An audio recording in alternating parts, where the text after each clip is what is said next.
अब मैं नाम दर्शन के साथ जुड़ा हूं फिर से एक नए वीडियो के साथ। तो जो है लेक्चर नंबर 6 इसका थर्मोडायनामिक्स चैप्टर का, जो कि सीरीज चली थी बेसिक्स लेके एडवांस लेवल तक, जिसमें सारी जेईई मेंस की थ्योरी, सारी जेईई मेंस के क्वेश्चन, सारी जेईई एडवांस के क्वेश्चन जितने भी आए हैं उन सभी को टाइप वाइज हम डिस्कशन कर रहे थे एक सिस्टमेटिक वे में, डिटेल में डिस्कस कर रहे थे। आपको कुछ आता है या नहीं आता वो मुझे फर्क नहीं पड़ता, हम फिर भी डिटेल में डिस्कस कर रहे थे। हाँ, ये बात सही है। इससे पहले लेक्चर नंबर 5 तक हम काफी कुछ डिटेल में कवर कर चुके हैं थर्मोडायनामिक्स के, मतलब जितने सारे बेसिक्स होते हैं ना वो सारे लेक्चर्स कवर कर चुके हैं। हाँ भैया, और अगर मैं रिवाइज कराऊं लेक्चर नंबर 5 में क्या पढ़ा था और उसको आगे कंटिन्यू करना है मुझे, तो लेक्चर नंबर 5 में अगर एक बार क्विक रिकैप दूं तो मैंने स्टार्ट किया था हीट कैपेसिटी से। हाँ भैया, आपने हीट कैपेसिटी से स्टार्ट किया था। मैंने कहा अगर तुम मुझे एक लाइन में बता सकते हो हीट कैपेसिटी क्या होती है? हाँ भैया, एक लाइन में बता सकता हूँ।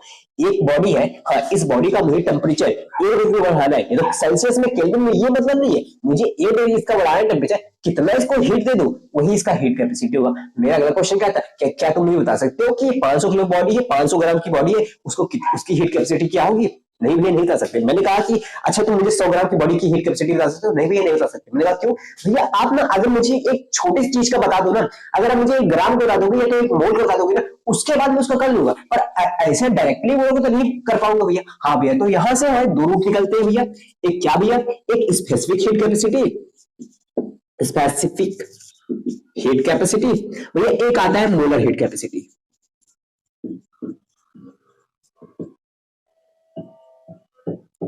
ये दो चीज आती है। मैंने कहा क्या मतलब भैया, किसी बॉडी की हीट कैपेसिटी निकालने के लिए ना कितना हीट रिक्वायर होगा, इसकी उसका टेम्परेचर 1 डिग्री बढ़ाने के लिए अगर भैया ना उसे छोटी यूनिट का पता चल जाए, अगर 1 ग्राम का पता चल जाए ना भैया, उसको कहेंगे स्पेसिफिक हीट कैपेसिटी। अब 1 ग्राम को पता करने के लिए आपने जो बताया था एस से डिवाइड करेंगे भैया।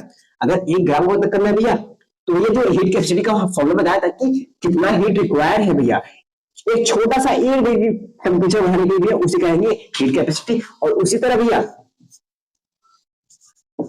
1 ग्राम का भैया मास, 1 ग्राम का अगर आप मुझे 1 ग्राम का बता दो ना भैया, हम उसको बता देंगे हीट कैपेसिटी बॉडी की कितनी है, हर बॉडी की बता देंगे भैया, और उसी को बोल देंगे भैया स्पेसिफिक हीट कैपेसिटी। मैंने कहा स्पेसिफिक हीट कैपेसिटी में यहाँ पे हीट ट्रांसफर कितना है भैया, ये क्यों है, क्या है, ये हीट ट्रांसफर है भैया, हीट ट्रांसफर है भैया। मैंने कहा काफी अच्छा है, हीट ट्रांसफर है।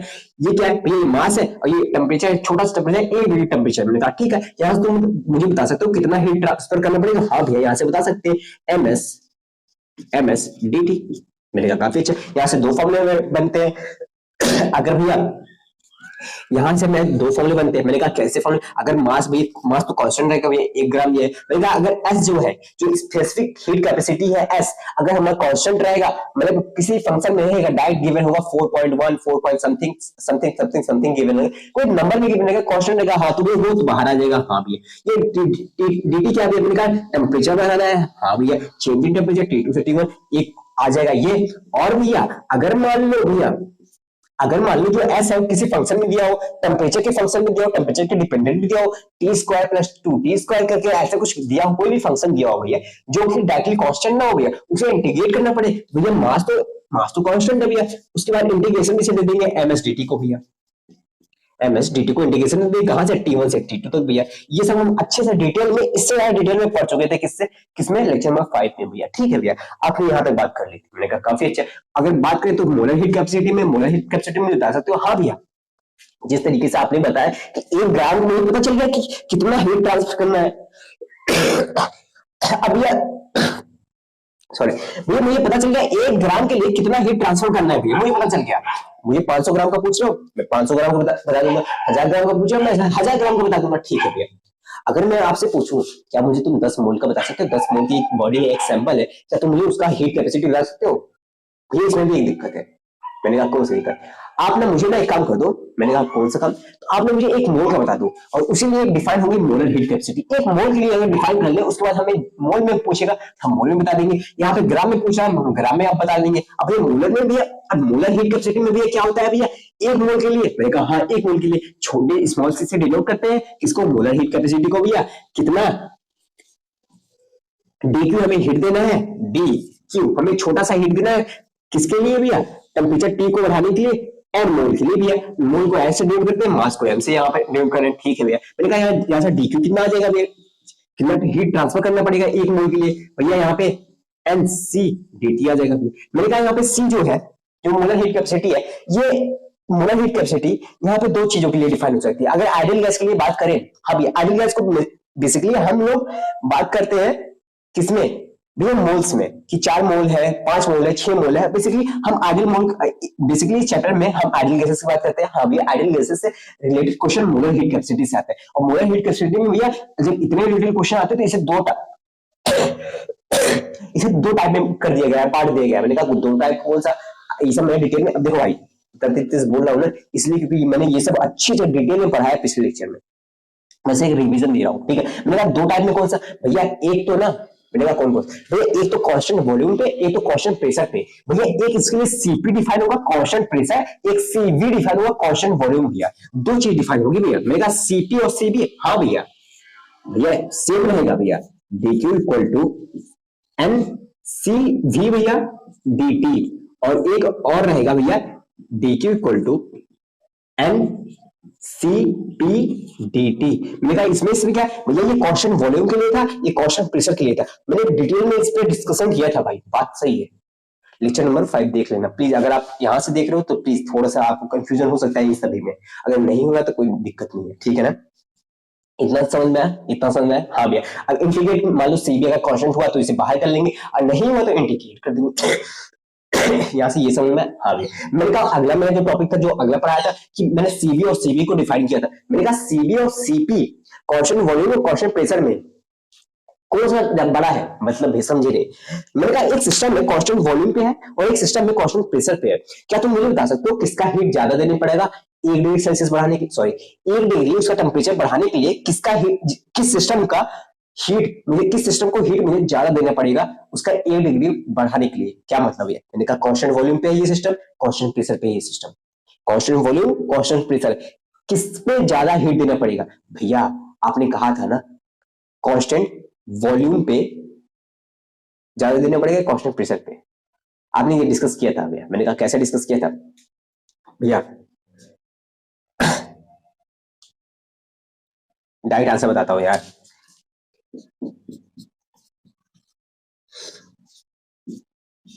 ठीक है ना, Cp is greater than Cp। अब Cp is greater than Cp क्यों हुआ, मैंने कहा Cp में वॉल्यूम फिक्स कर देते हैं, वॉल्यूम फिक्स कर देते हैं वॉइडर नहीं हो पाता। अब ये बात सही है, वॉल्यूम फिक्स कर देंगे तो वॉइडर नहीं हो पाएगा। जितना हीट देंगे वो सिर्फ डायरेक्टली किस लिए काम आएगा, हीट ट्रांसफर के लिए भैया, मोलर हीट कैपेसिटी के लिए डायरेक्ट यूज हो जाएगा भैया, कुछ वर्क नहीं होगा। अब ये कांस्टेंट प्रेशर पे भैया वॉल्यूम चेंज हो सकता है भैया, मैं अगर मैं उसको हीट दूंगा ना भैया उसका वॉल्यूम चेंज होगा, कुछ ना हीट भैया वर्डन में खर्च होगा और कुछ हीट इसको 1 डिग्री सेल्सियस बढ़ाने में, 1 डिग्री सेल्सियस या फ़ारेनहाइट या केल्विन जिसमें बोलो 1 डिग्री बढ़ाने के लिए टेम्परेचर इसका इंक्रीज होगा। तो भैया सीपी में ज्यादा हीट देना पड़ेगा सीवी के कंपेयर में। आई थिंक इतना क्लियर होगा,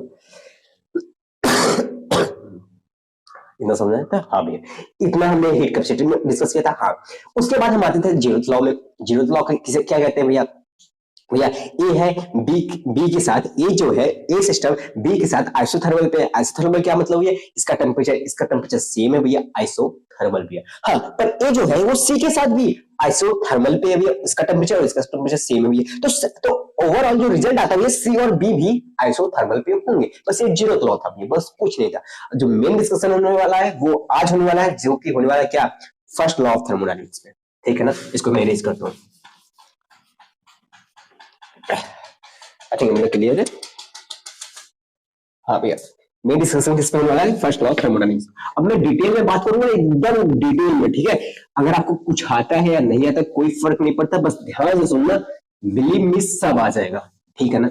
जितना आप लोग सोचते होंगे थर्मोडायनेमिक्स एक थ्योरेटिकल चैप्टर है, आज मैं उतना आपके मुंह में दिला दूंगा भाई। मतलब मुंह में मतलब कि मुंह से बोलने लगोगे, मतलब बोल बोल के आप सीख जाओगे थर्मोडायनेमिक्स क्या है, ठीक है ना। बस स्टार्टिंग में 2-3 पॉइंट मेरा ध्यान रखना बस। क्या मैंने कहा, फर्स्ट लॉ ऑफ थर्मोडायनेमिक्स, ठीक है ना। फर्स्ट लॉ ऑफ थर्मोडायनेमिक्स हम डिस्कस कर रहे हैं, ठीक है।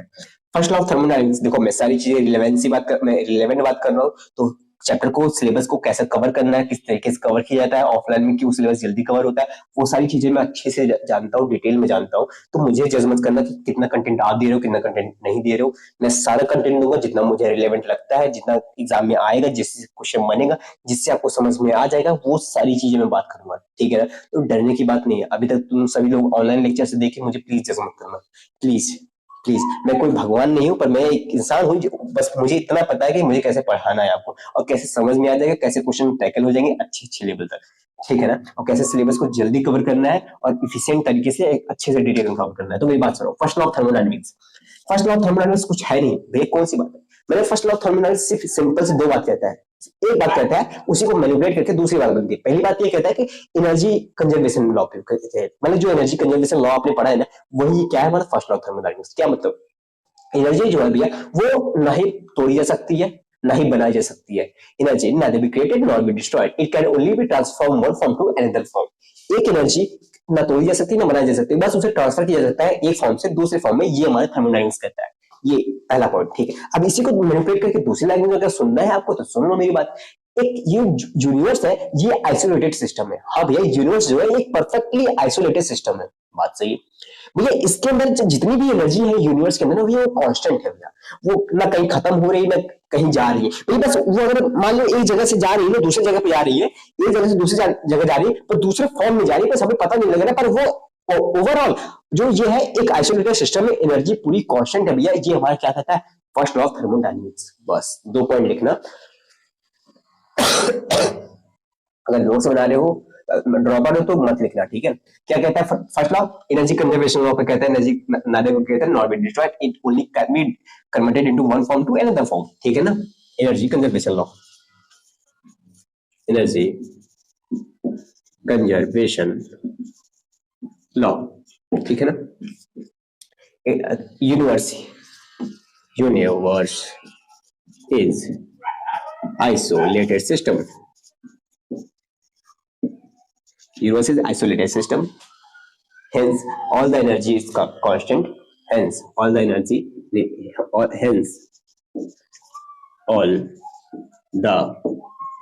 energy remains constant, ठीक है भैया। ये बात सुनो, इतना समझ आया? ओके बात, ठीक है। बस कुछ नहीं चाहिए और कुछ नहीं थर्मोडायनामिक्स में, ठीक है ना। मैंने कहा एक मेरे पास ये सिस्टम है, ठीक है, मेरे पास सिस्टम है, इस सिस्टम के अंदर कुछ इंटरनल एनर्जी होगी, हाँ भाई, कुछ काइनेटिक एनर्जी होगी, वही से देखो। अब इंटरनल एनर्जी मतलब खुद का एनर्जी, हाँ भाई, खुद के अंदर की एनर्जी, हाँ। अब इसके अंदर जो भी एनर्जी है, जो भी खुद की एनर्जी है अंदर, उसको हम बोलते हैं इंटरनल एनर्जी, ये सही है। अब देखो आइडियल गैसेस की बात हम थर्मोडायनामिक्स में करते हैं, तो उसके अंदर जो पार्टिकल्स होते हैं छोटे छोटे होते हैं, उनके अंदर सिर्फ काइनेटिक एनर्जी होती है, जिसे 3/2 एनआरटी करके हम निकालते हैं, वो ठीक है। मैंने कहा अभी ये सब की जरूरत नहीं, बस तुम इंटरनल एनर्जी की बात करो। इंटरनल एनर्जी मान लो इसका U1 है, हाँ ठीक है, U1 है, कोई बात नहीं। मैंने क्या किया, मैंने इसमें कुछ वर्क कर दिया। मैंने क्या किया, मैंने इसमें कुछ वर्क कर दिया। वर्क मतलब मैंने कुछ प्रेशर दिया, प्रेशर दिया, मैंने कुछ वर्क कर दिया। प्रेशर देके कुछ इसका वॉल्यूम चेंज नहीं किया, कुछ भी वर्क किया मैंने, बस वर्क समझ लो। वर्क मैंने पढ़ाया अच्छे से डिटेल में, समझे हो कि नहीं समझे हो, बस भैया मैंने वर्क कर दिया। मैंने और भी कुछ कर दिया, मैंने इसको हीट भी दे दी, मैंने इतने सारे इस पे जुर्म कर डाले, मैंने हीट भी दे दी इसका। अब ये जो पहले इसकी एनर्जी U1 थी, अब तो इसके अंदर खलबली मचने लगी, क्योंकि मैंने वर्क भी कर दिया और उसके बाद मैंने हीट भी दे दी। अब तो इसकी एनर्जी बढ़ने लगी होगी। अब जो इंटरनल एनर्जी वो U1 से U2 हो गई होगी ना भैया। हाँ भैया, वो U1 से भैया वो अब तो U2 हो गई होगी ना, U1 से U2 हो गई। हाँ तो बाबू मैं ऐसा लिख सकता हूँ, जो U2 है, जो U2 है वो इसका सम है, क्योंकि ये सभी चीजें करने के बाद U2 एक नया इंटरनल एनर्जी बना। हाँ भैया, तो मैं लिख सकता हूँ U1 plus W plus Q। हाँ मैं ऐसा लिख सकता हूँ। हाँ भैया, तो मैं U1 को इधर लाओ, U2 minus U1 equal to W plus Q। हाँ भैया, तो मैं U2 माइनस U1 क्या है, change in internal energy. U2 minus U1 क्या है, चेंज इन इंटरनल एनर्जी। तो मैं इसे क्या लिख सकता हूँ, डेल्टा U लिख सकता हूँ। ओके भैया, मैं इतना तो लिख सकता हूँ ना भैया, चेंज इन इंटरनल, उसका W प्लस Q। मैंने कहा बस इतना था तुम्हें, बस तुम्हें कुछ चीजें समझने की जरूरत नहीं, बस मैं जितनी चीजें बोलता जाऊंगा, जैसे कि मैं बोल रहा हूं उस रास्ते चलो, उस रास्ते चलो, उस रास्ते चलो, उस रास्ते चलो, सारी चीजें मैं बता दूंगा, कुछ दिमाग की जरूरत नहीं। कम टाइम में एकदम रिलेवेंट रिलेवेंट चीजें जो इतने क्वेश्चन बनते हैं सारे टैकल हो जाएंगे, अच्छे से समझ में आ जाएगा, दिमाग में मुंह में आपके बसा रहेगा ये थर्मोडायनेमिक्स चैप्टर। ठीक है, अगर मुझसे पढ़ रहे हो तो प्लीज बिलीव मी। इतना समझ आया? हाँ, ये delta you plus work plus Q आया भैया। हाँ भैया, एक इक्वेशन इस फॉर्म की आई, मतलब ये इसका जो चेंज इन इंटरनल एनर्जी आया ना भैया, ये वर्क और हीट देने के बाद चेंज आया जो भैया, जो U2 माइनस U1 जो चेंज इन इंटरनल एनर्जी आ गया वो वर्क और हीट देने के बाद ही आया भैया। बात मान गए ना? हाँ भैया, मेरा इतना समझ गया? हाँ भैया इतना समझ, आई थिंक इतना क्लियर है। हाँ भैया इतना क्लियर। निकाया, धन्यवाद इतना समझने के लिए। बस इतना खत्म था बस। अब मैं तुम्हें अलग अलग प्रोसेसेस में दिखाता हूँ कि इंटरनल एनर्जी क्या होती है, कैसे क्वेश्चन को टैकल करने, किस टाइप के क्वेश्चन बनते हैं, मैं वो सारी चीजें डिस्कस कर रहा हूँ। ठीक है ना? बस इतना नोट कर लेना, ठीक है ना? ओके, नोट कर लिए? अब उसी नोट्स के आगे, अगर नोट्स तुम बना रहे हो तो उसी नोट्स के आगे लिखते जाना।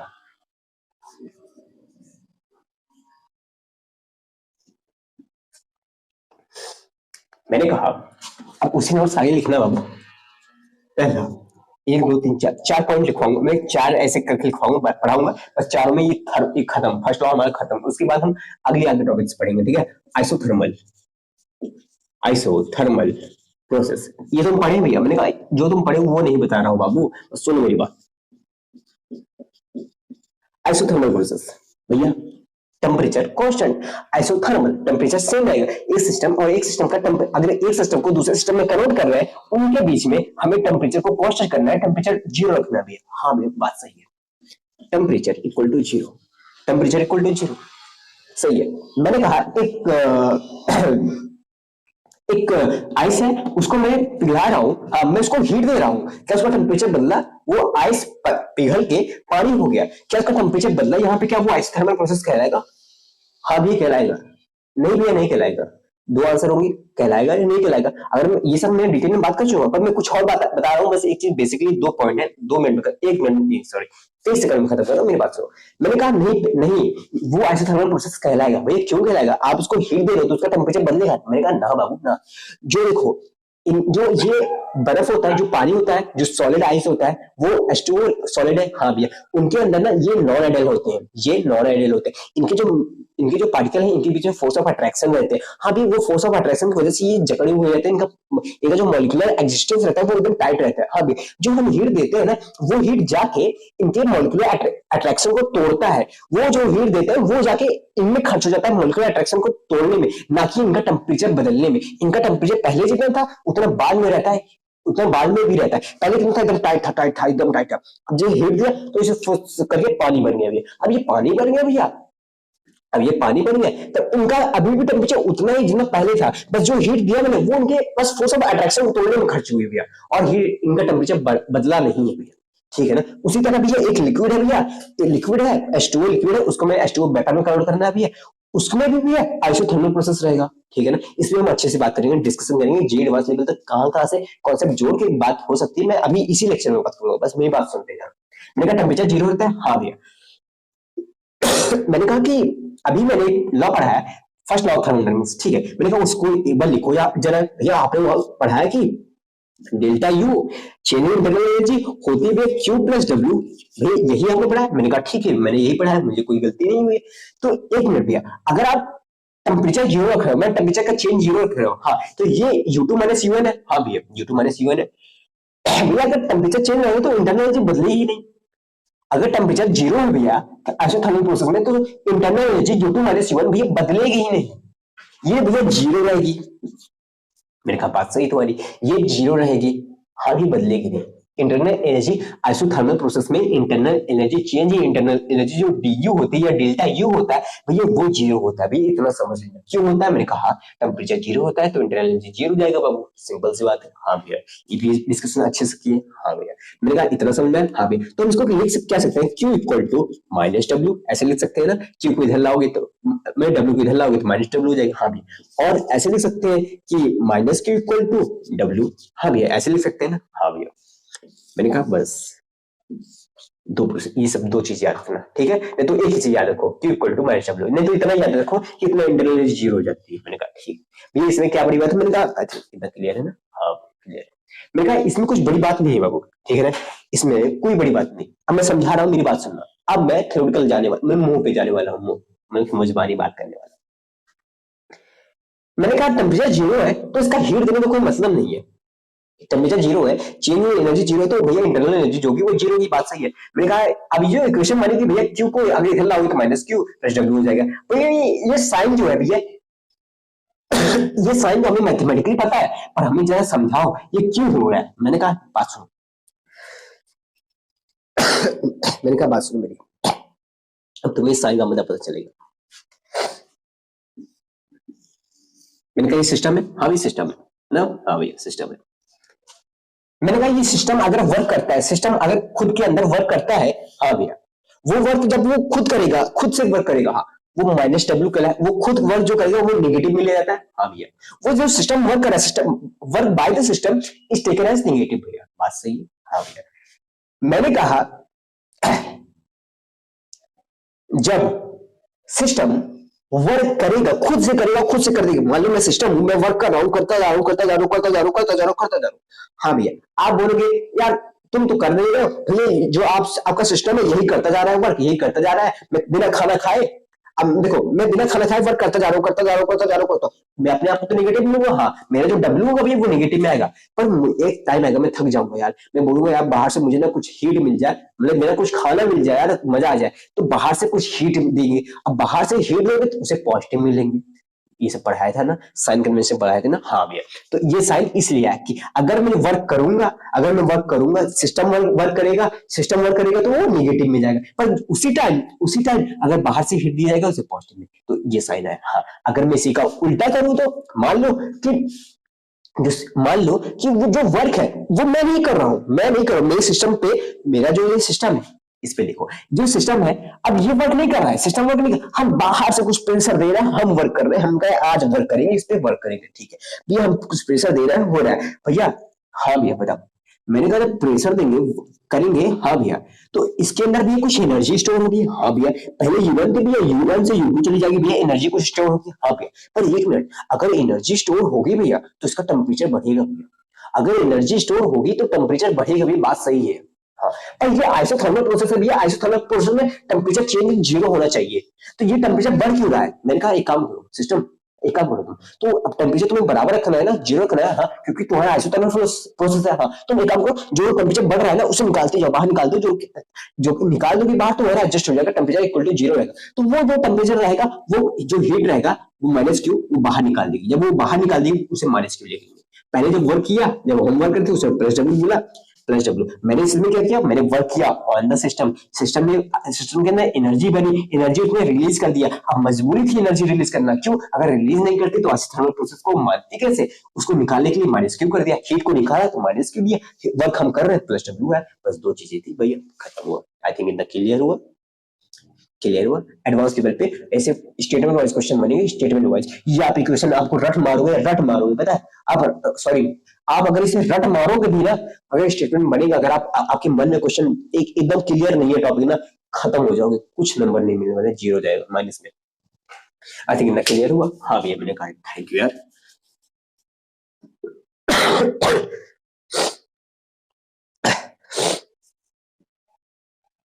इसके लिए क्या लाइन लिख सकते हैं, एक लाइन और स्टेटमेंट वाइज क्वेश्चन लिखना, heat supply, heat supplied equal to work done by the system, heat supplied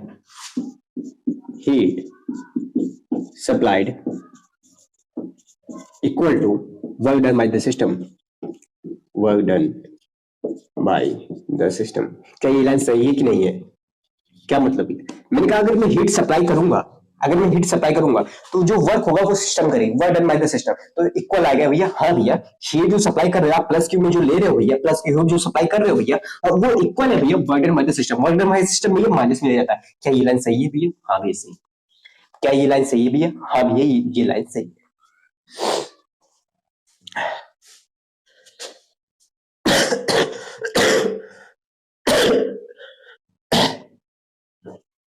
okay भैया क्लियर ना, कितना देर हो गया फिर से, 24 मिनट हो गए यार, बहुत टाइम लग रहा है। मैंने कहा हीट रिलीज ये सब लिख लेना प्लीज भाई, रिवाइज में काम आएगा। स्टेटमेंट वाले क्वेश्चन में थर्मोडायनेमिक्स में फंसा देंगे, ठीक है। Heat release equal to work done by इसमें क्या होगा, इसमें सिस्टम वर्क नहीं कर रहा है, इसमें इस कंडीशन में सिस्टम वर्क नहीं कर रहा, इस कंडीशन में वर्क हम कर रहे हैं, ठीक है। Heat release work done by system, इसमें हम क्या लिखेंगे, क्या इंग्लिश लिखेंगे यार, हीट रिलीज करेंगे तो क्या होगा, वर्क डन हम लोग करेंगे ना, सिस्टम के ऊपर से, work done on the system, ये दिमाग में आता है नहीं है, work done on the system. I think इतना क्लियर हुआ। हाँ भैया, ये 2 लाइन लिख लेना। हाँ, तो और भी जो लाइन आपके दिमाग में बने, जो स्टेटमेंट बन सकते हैं, दिमाग में थोड़ा प्रेशर डालना कि कैसे कैसे अच्छे लेवल के क्वेश्चन बन सकते हैं इस लाइन पे। ये अच्छे लेवल के क्या है, आसान था, मैंने कहा हाँ आसान है, पर आएंगे तो खा जाएंगे, ठीक है ना। इतना क्लियर हो ना, ओके क्लियर हो, ठीक है भैया। मैंने कहा ये लिख लिया। हाँ, दूसरा डालो भैया, दूसरा डालो एडियाबैटिक प्रोसेस। पहला प्रोसेस हो गया, हाँ भैया। दूसरा डालो एडियाबैटिक प्रोसेस। इसमें क्या होता है, मैंने कहा बाबू इसमें तो क्या, जो हीट होता है भैया, हीट इक्वल टू 0 होता है ना। हाँ भैया, हीट इक्वल टू 0 होता है, मतलब कि जो एक सिस्टम से दूसरे सिस्टम में, हम एक सिस्टम को दूसरे सिस्टम में कन्वर्ट कर रहे हैं, पर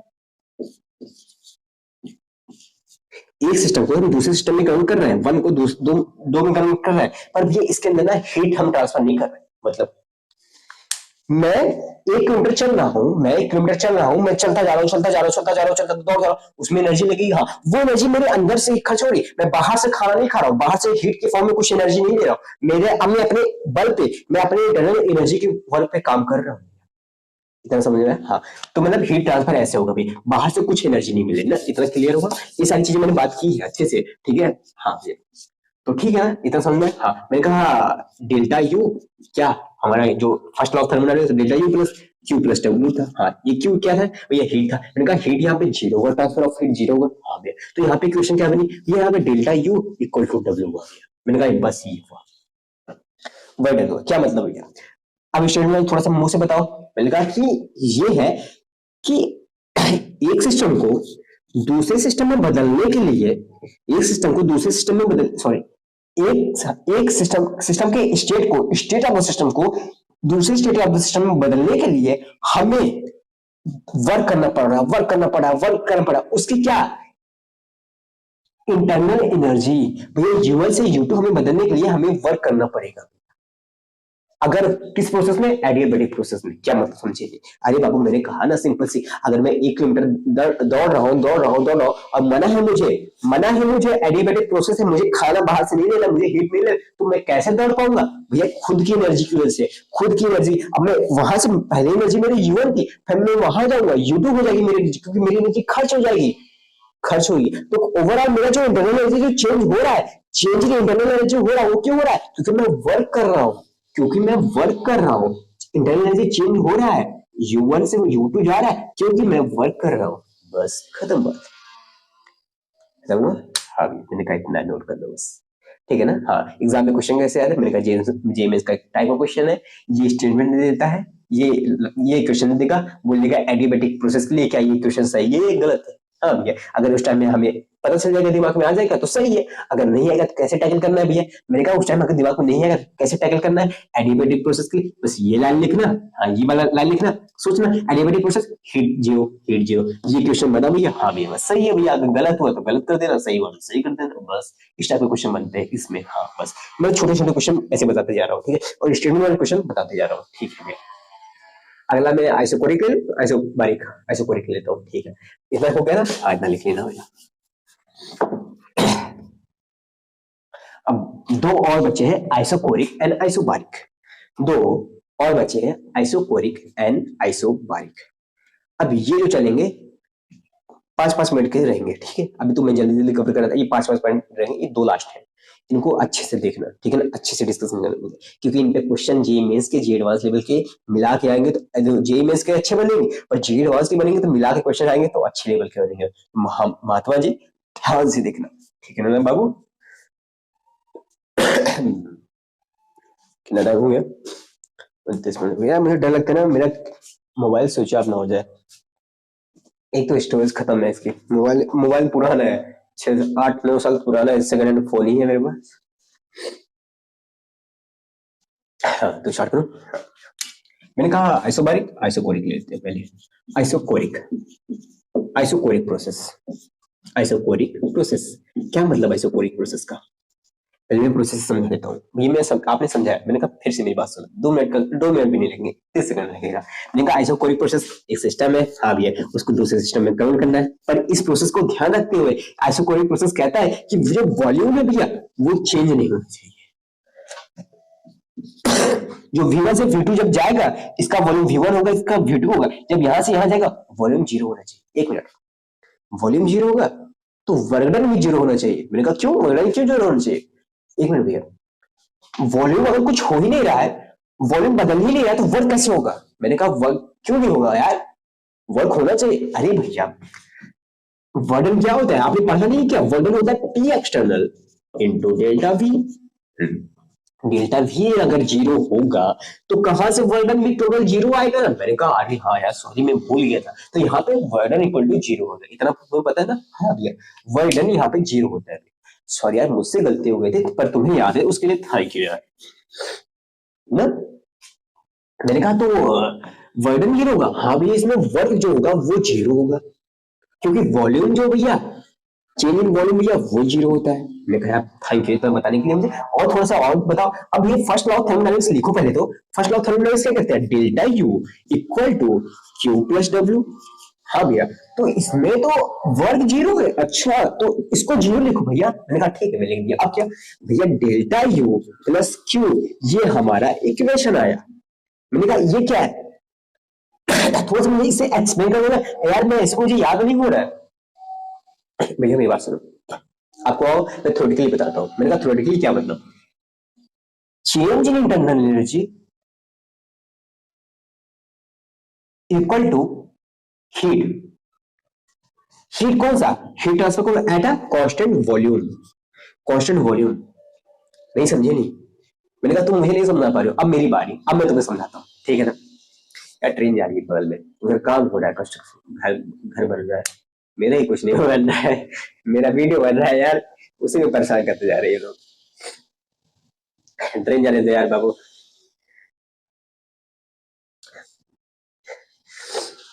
क्या दिक्कत है यार।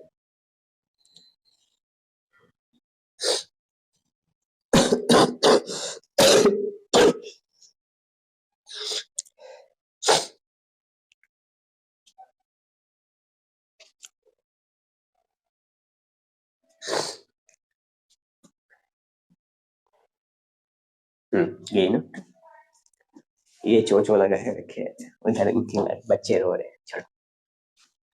मैंने क्या कहा ये क्वेश्चन है। हाँ, अब मेरी बारी, तुम नहीं समझा पाए मुझे, अब मैं समझाता हूँ, ठीक है? मैंने कहा ये चेंज इन इंटरनल एनर्जी है। हाँ change in internal energy equal to Q भी है, कि मतलब heat transfer at a constant volume. हाँ वो तो हमको पता है भैया, पर मुझे समझाओ, मुझे समझ नहीं आ रहा। मैंने कहा कि किसी सिस्टम का, हाँ एक सिस्टम है, ऐसे समझाओ ना हर्षित, अच्छे समझ आएगा इन लोग को। मैंने कहा ये सिस्टम है, हाँ मैंने कहा इस सिस्टम का मैं वॉल्यूम नहीं चेंज कर सकता। अच्छा वॉल्यूम नहीं चेंज कर सकता, ठीक है मैं वॉल्यूम नहीं चेंज कर सकता, पर इसका अगर मैं इंटरनल एनर्जी U1 से लेके U2 हमें करना है। हाँ इंटरनल एनर्जी इसका U2 से लेके U2 करना है, U1 से लेके U2 करना है। हाँ तुम एक काम कर सकते हो हर्षित। मैंने कहा कौन सा काम? तुम हर्षित ये काम, सॉरी मैं अपना ही नाम ले रहा। हाँ एक काम कर सकते हो। मैंने कहा कौन सा काम? कि तुम वर्क नहीं करते, वॉल्यूम नहीं बढ़ा सकते। हाँ एक काम करो, प्रेशर हो सकता तो तुम दोगे नहीं, तो वॉल्यूम बढ़ जाएगा, वर्क डन हो जाएगा। हाँ वो तो नहीं हो पाएगा ना, ये ऐसे कोई काम। तुम इसको हीट दो, इसको तुम हीट दो।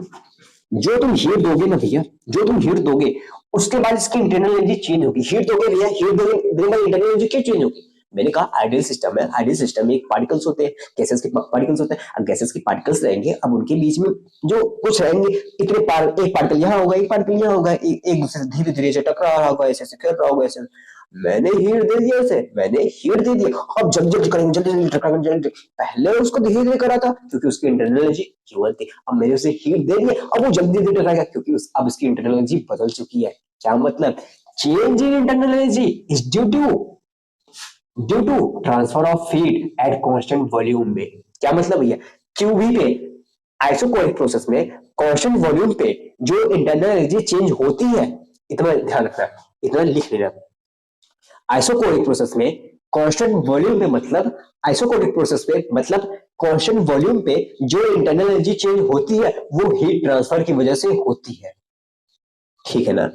आइसोकोरिक प्रोसेस में मतलब कि कांस्टेंट वॉल्यूम पे जो इंटरनल एनर्जी चेंज होती है वो हीट ट्रांसफर की वजह से होती है। बस ये लाइन लिख लो। Change in internal energy is due to transfer of heat. Change in internal energy is due to transfer of heat, ठीक है ना, ये फिर ओके ना।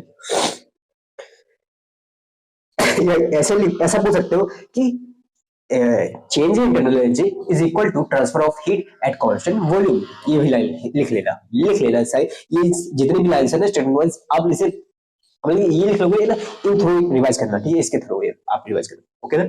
Change in internal energy is equal to transfer of heat at constant volume, आप इतना लिख लेना, ठीक है। मैंने कहा एक मिनट, अभी मैंने पिछले लेक्चर पढ़ाया और पिछले लेक्चर के बाद मैंने एक चीज और अभी फर्स्ट स्टार्टिंग में रिवाइज कराई। क्या रिवाइज कराई? मैंने ये रिवाइज कराया था आपको क्या रिवाइज कराया था भैया? मैंने कहा भूल गए? हाँ भैया भूल गए। मैंने कहा कोई दिक्कत नहीं है, मेरी बात सुनो। अभी मैंने रिवाइज कराया था मोलर हीट कैपेसिटी। अरे भैया मोल्स का, एक मोल का आप हीट कैपेसिटी फाइंड कर रहे थे? हाँ भैया। उसमें भी ये दो कंडीशन थे, ये तो कांस्टेंट वॉल्यूम पे हीट फाइंड कर रहे थे, ये तो कांस्टेंट प्रेशर पे हीट फाइंड कर रहे थे। हाँ भैया, कांस्टेंट वॉल्यूम पे जो हीट फाइंड निकाल रहे थे भैया, हाँ कांस्टेंट वॉल्यूम पे जो हीट निकाल रहे थे, हाँ क्या वो बताओ। मैंने कहा नहीं समझे ना, मेरे पास सुनो। मोलर हीट कैपेसिटी में दो पार्ट थे, एक कांस्टेंट वॉल्यूम का था, एक कांस्टेंट प्रेशर का था। जो कांस्टेंट वॉल्यूम का था क्यू वी, कांस्टेंट वॉल्यूम पे था, उसका क्या था फॉर्मूला? था? अरे मैं स्टार्टिंग से बताऊं।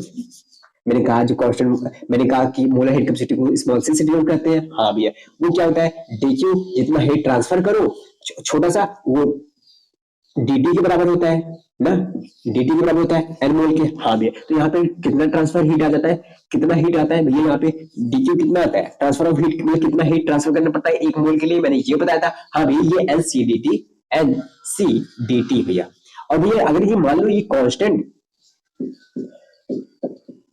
प्रेशर के लिए नहीं, कांस्टेंट वॉल्यूम के लिए हो, तो भैया जो सी है भैया ये वी बन जाता है भैया। ये जो सी है मोलर हीट कैपेसिटी, ये भैया कांस्टेंट वॉल्यूम का आता है भैया। हाँ भैया, ये हमें क्वेश्चन में गिवन रहता है भैया, बात सही भैया, ठीक है भैया, ये आता है ना भैया। हाँ भैया, ये स्टेटमेंट क्या बोलता है कि एक मोल के लिए अगर मुझे हीट ट्रांसफर करना है भैया, वो इतने इक्वल, इसके इक्वल होगा भैया।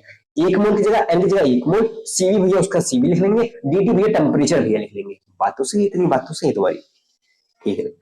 ये गिवन होगा भैया, तो हम पता कर लेंगे ये। हाँ भैया, मैंने कहा अभी मैंने तुम्हें एक चीज बताया, अभी मैंने कांस्टेंट वॉल्यूम के ऊपर तुम्हें एक चीज और बताया, आइसोकोरिक प्रोसेस के ऊपर मैंने ये बताया कि जो चेंज इन इंटरनल एनर्जी होता है वही चेंज ट्रांसफर ऑफ हीट के बराबर है भैया, वही ट्रांसफर ऑफ हीट के बराबर भैया। Change in internal energy is equal to, change in internal energy equal to transfer of heat. और यहाँ पे ट्रांसफर ऑफ हीट का क्या फॉर्मूला है भैया?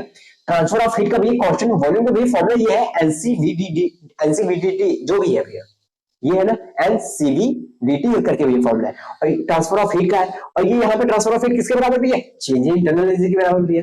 क्या मतलब? मैंने कहा तुम्हें इंटरनल एनर्जी चेंज तुम एक तरीके से और निकाल सकते हो क्या? मैंने कहा ये क्यू भी इसके इक्वल है। हाँ भैया, ये कांस्टेंट वॉल्यूम पे है ना, हाँ ये कांस्टेंट वॉल्यूम पे है ना। हाँ भैया, मैंने कहा ये जो क्यू भी है तुम इसकी जगह चेंज डीवी लिखो, डीयू लिखो। डीयू क्या है? चेंज इन इंटरनल एनर्जी, क्योंकि दोनों इक्वल है। हाँ दोनों इक्वल है तो हम यहाँ डीयू लिख सकते हैं। हाँ भैया, तो इसकी जगह लिखो एनसीवीडीटी, एनसीवीडीटी। क्या मतलब? मैंने कहा मैं समझा रहा हूं, तुम्हें नहीं समझाया होगा तो चिंता की जरूरत नहीं, प्लीज हड़बड़ाना मत, मेरी बात सुनो, मुझे पता है कंफ्यूजन होगा। मैंने कहा transfer of transfer of heat का एक फॉर्मूला हमने पढ़ा। हाँ, मोलर हीट कैपेसिटी के लिए 1 मोल के लिए इतना हीट ट्रांसफर करना पड़ेगा। हाँ, यहाँ भी मैंने पढ़ा कि जो चेंज इन इंटरनल एनर्जी होता है वो ट्रांसफर ऑफ हीट के बराबर होता है। क्यों ना, मैं ट्रांसफर ऑफ हीट के बराबर जो चेंज इन इंटरनल एनर्जी होता है डेल्टा यू, ये तो डी यू बोल दो, डेल्टा यू डी यू बोलते हो, ठीक है। मैं इसको इसकी जगह रिप्लेस करके ये लिखता हूँ। हाँ, तो भैया जो चेंज इन इंटरनल एनर्जी है भैया, चेंज इन इंटरनल एनर्जी भैया, वो हम तो पहले इस तरीके से निकाल देते हैं। हम ये डायरेक्ट इसके बराबर हो जाता है, हीट ट्रांसफर के बराबर। अब हमें चेंज इन इंटरनल एनर्जी निकालने के लिए एक और तरीका है। कांस्टेंट वॉल्यूम पे भैया हमें चेंज इन इंटरनल एनर्जी को निकालने का एक और तरीका मिल गया है भैया, ये तरीका। अगर हमें एन मालूम हुआ कि कितने मोल्स है उस आइडियल गैस कितने मोल्स है, हम वो पुट कर देंगे। सीवी भैया हमें क्वेश्चन में गिवन होगा, सीवी क्या भैया, मोलर हीट कैपेसिटी भैया एट कांस्टेंट वॉल्यूम, हमें क्वेश्चन में गिवन होगा। और हमें डीटी भैया टेंपरेचर, डीटी क्या भैया, चेंज इन टेंपरेचर भैया, डीटी क्या है, चेंज इन टेंपरेचर भैया। हाँ भैया बात सही है। मैंने कहा बाबू इसे अगर तुम्हें और सिंप्लीफाई करके बताओ, इसे डीयू दो तरीके से लिख सकते हैं। सिंप्लीफाई करके बताता जा रहा हूं बाकी मेन फॉर्म में तो ही बस सिंप्लीफाई करके बता रहा हूं। बस मैं इसलिए इतना बता रहा हूं कि ताकि आपका दिमाग थोड़ा सा और खुल सके, ठीक है। थोड़ा सा दिमाग को बिठाओ, हर चीज थ्योरेटिकली अगर पढ़ते रहोगे ना तो भूलते ही रहोगे यार। थर्मोडायनामिक्स इसी तक पड़ जाता है बच्चों के लिए। चेंज इन एनर्जी मान लो एन तो कांस्टेंट है, हाँ भैया। मैंने कहा सीवी जो है वो कांस्टेंट हुआ। सीवी की वैल्यू अगर क्वेश्चन में गिवन हो 1 2 3 4 कोई न्यूमेरिकल वैल्यू डायरेक्ट गिवन हो, हाँ भी, तो सीवी भी कांस्टेंट है, हाँ भी। जो डीटी है भैया वो क्या है, डीटी भैया चेंज इन टेंपरेचर है, T1 से लेकर T2 तक भैया, मतलब T2 माइनस T1 भैया, हाँ भैया। तो ऐसा बन जाएगा, हाँ भैया। तो चेंज इन एनर्जी का ये फॉर्मूला हुआ। और मान लो भैया जो यहाँ पे जो एक ड्यू तरीका और है भैया, चेंज इन इंटरनल एनर्जी निकालने का भी एक और तरीका है। एन भैया मान लो कांस्टेंट हुआ, एन तो कांस्टेंट रहेगा भैया मोल से भी, मेरा सीबी अगर कांस्टेंट नहीं हुआ, सीबी जो है, जो सीबी अगर मान लो टी स्क्वायर प्लस 2t करके दे दे, टी स्क्वायर प्लस 2t, क्या मतलब, मैंने कहा बाबू ये अगर टेम्परेचर के डिपेंडेंट दे दे, टेम्परेचर का कोई फंक्शन दे दे, या ऐसा सीबी दे जो टेम्परेचर पे डिपेंड करता है, तो हमें उसे इंटीग्रेट करना पड़ेगा, हाँ भी इंटीग्रेट करना पड़ेगा। तो बाबू से हम इंटीग्रेशन के अंदर रखेंगे क्या, सीवी और dt करके भैया, T1 से लेके T2 तक भैया। ये चीज हम अच्छे से डिस्कस कर चुके हैं, मैंने कहा, ठीक है ना। इतना बस यही फॉर्मूले से याद रखना, ठीक है। सीवी अगर कांस्टेंट हुआ डायरेक्ट पुट करके आंसर निकाल लेंगे, अगर सीवी कांस्टेंट नहीं हुआ तो यहाँ के बीच में इंटीग्रेशन लगा देंगे, T1 से लेके T2 इंटीग्रेट कर देंगे, क्वेश्चन को खत्म कर देंगे। इंटीग्रेशन यहाँ कोई टफ नहीं होगा, कोई भी टफ नहीं होगा, बिल्कुल भी नहीं होगा, चिंता मत करो, ठीक है। जेएमएस के लेवल का बिल्कुल भी नहीं, ठीक है ना। मैंने कहा इतना समझे, हाँ। अब जे एडवांस लेवल का स्टेटमेंट वाइज क्वेश्चन कैसे बनेंगे वो मैं बताता हूँ। कैसे थोड़ा सा दिमाग को और खोलोगे, थ्योरेटिकली वाइज थोड़ा सा दिमाग को और खोलो, वो कैसे होगा मैं बता रहा हूँ, ठीक है ना। इतना समझिए, कैसे तुम और अच्छे से समझ सकते हो मैं और बताता हूँ, ठीक है। इतना तुम नोट कर लिए, हाँ मैं नोट कर लिया। मैंने कहा तुम इतना कर लियो ना, हाँ मैं थोड़ा सा इरेज कर लूँ। मैंने कहा मैं इस पार्ट को इरेज कर लूँ, तुम इतना लिख लियो ना, हाँ भैया।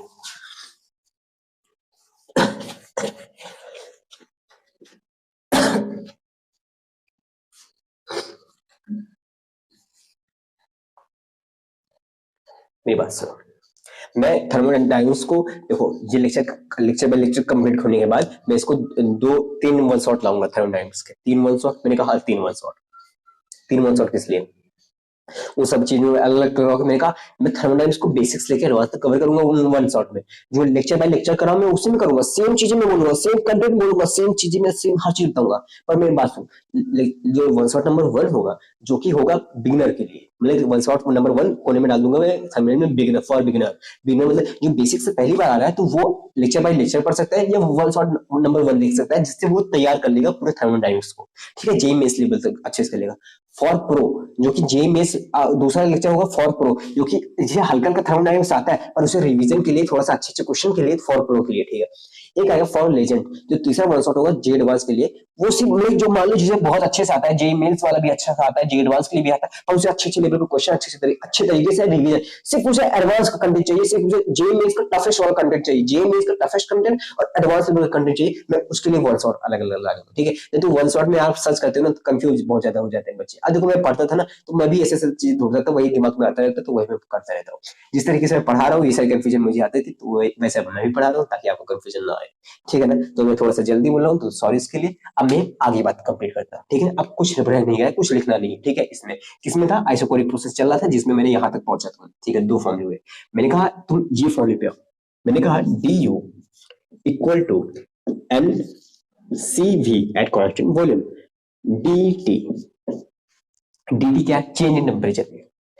मैंने कहा एक पॉइंट है, मैंने कहा इस DT को अगर मैं जीरो कर दूं, चेंज इन टेम्परेचर को जीरो कर दूं, चेंज इन टेम्परेचर को जीरो कर दूं, क्या ये पूरा change in internal energy zero आएगा कि नहीं आएगा? क्या पूरा internal energy change in internal energy zero आएगा कि नहीं आएगा? बताओ, इंटरनल एनर्जी जीरो आएगा कि नहीं आएगा? आएगा, सिंपल सी बात है। अगर आप यहाँ पे इसको जीरो कर दोगे तो इंटरनल एनर्जी जीरो आएगा। आपका क्वेश्चन होगा मन में, मैंने भी भैया डेल्टा यू आपने पढ़ा है क्यू प्लस डब्ल्यू। हाँ भैया, आइसोथर्मल प्रोसेस में आपने पहले आपने करा है, जिसमें अगर टेम्परेचर जीरो कर रहे हो भैया, temperature change in temperature zero कर रहे हो भैया, तो उसमें इंटरनल एनर्जी का कोई चेंज ही नहीं आ रहा भैया, इंटरनल एनर्जी जीरो आ रहा है भैया। मैंने कहा हाँ बात सही है, बात सही है, ठीक है। तो इंटरनल जीरो भैया, तो अगर dt जीरो कर रहे हो तो ये भी हो जाएगा जीरो। मैंने कहा यार बात भी ये भी सही है ना, ये भी सही है। तो हाँ, तो मैंने कहा एक हद तक सही है, गलत है तुम्हारी बात। मैंने कहा नहीं, समझे नहीं भैया। मैंने कहा मैं दो लाइन लिखता हूं पहले, ठीक है। मैंने कहा for ideal gases, for ideal gases, मैं काफी कुछ डिस्कस करूंगा, काफी कुछ अच्छे से बताऊंगा, चिंता की जरूरत नहीं। मैं जो चीज में पुरानी चीज होगी उसको भी इस लाइन में बताऊंगा अच्छे से, ठीक है। For ideal gases, if dt equal to zero, then du equal to zero. A था B, then du equal to zero, और if dt equal to zero, then du equal to not equal to zero. पहले में ए और part B था, ठीक है। दूसरे में for any isothermal process, for any isothermal processes, if dt equal to zero, then du must be zero, must be zero। इसमें पहले में ए और बी में कौन सा सही है और दूसरे में सही है गलत है, मुझे ये बताओ। आते हैं फर्स्ट पे। मैंने पूछा मुझे बताओ कि पहला वाला क्या सही है कि नहीं। थोड़ा सा दिमाग लगाना अपने तरीके से, फिर मैं आपका दिमाग खोलता हूं, ठीक है ना, अच्छे से, ठीक है। एक बात सोचो, मैं साइड हट जा रहा हूं, ठीक है ना। कितना देर हो गई? 40 मिनट हो गए, ओके।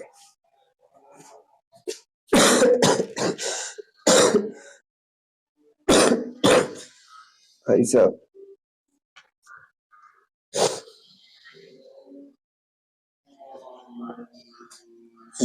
मेरी बात सुनो, सोच ले।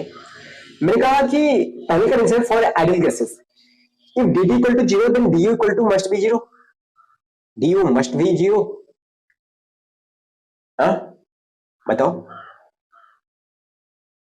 सही है, पहला वाला स्टेटमेंट सही है। If dt equal to zero, then du, जब पहला सही है तो ये वाला गलत होगा भैया, बात सही है।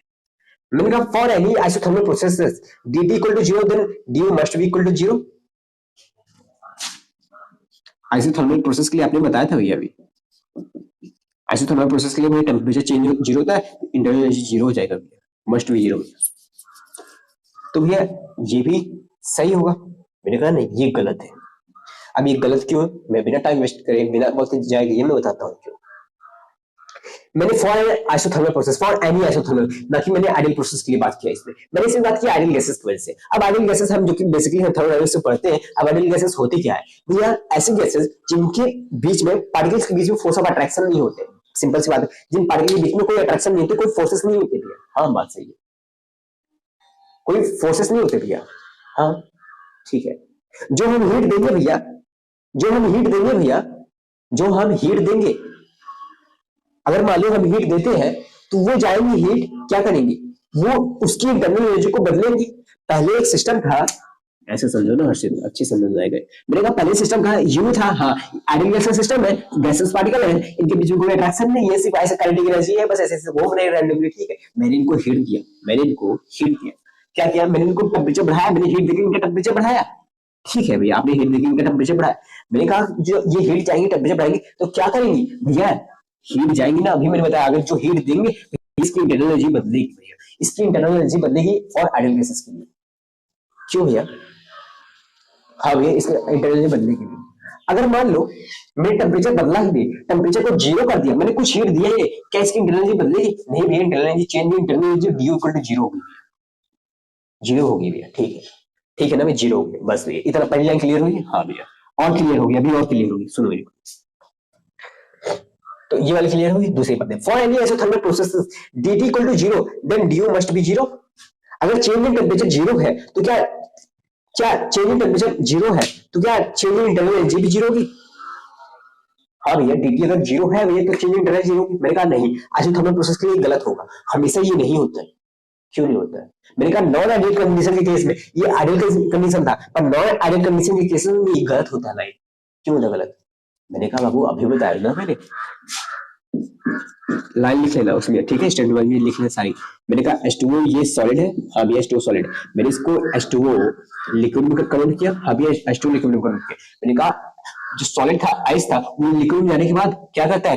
पहली बात ये तो नॉन आइडियल है, हाँ भैया ये नॉन आइडियल है, इनके बीच में कुछ फोर्स ऑफ अट्रैक्शन लगेंगे मॉलिक्यूल के बीच में, और जो हम हीट देंगे, जो हम हीट देंगे वो हीट इनके बीच के अंदर जो फोर्स ऑफ अट्रैक्शन उनको तोड़ने में लग जाती है, और जो कि नॉन आइडियल कंडीशन में फोर्स ऑफ अट्रैक्शन थे ही नहीं, तो वो इंटरनल एनर्जी चेंज करने चली जाती थी। अब पर यहाँ पे जो हम हीट देंगे वो इंटरनल एनर्जी बदलेंगी नहीं, वो पहले जाएगी फोर्स ऑफ अट्रैक्शन को तोड़ने के लिए यूज हो जाएंगी। टेम्परेचर अभी जीरो है भैया, चेंज इन टेम्परेचर अभी जीरो, पर इंटरनल एनर्जी इसकी बदली जा रही है भैया। टेम्परेचर अभी भी जीरो है पर इंटरनल एनर्जी भैया जीरो नहीं हो सकती भैया, इंटरनल एनर्जी बदली जा रही है भैया, इंटरनल एनर्जी बदली जा रही है।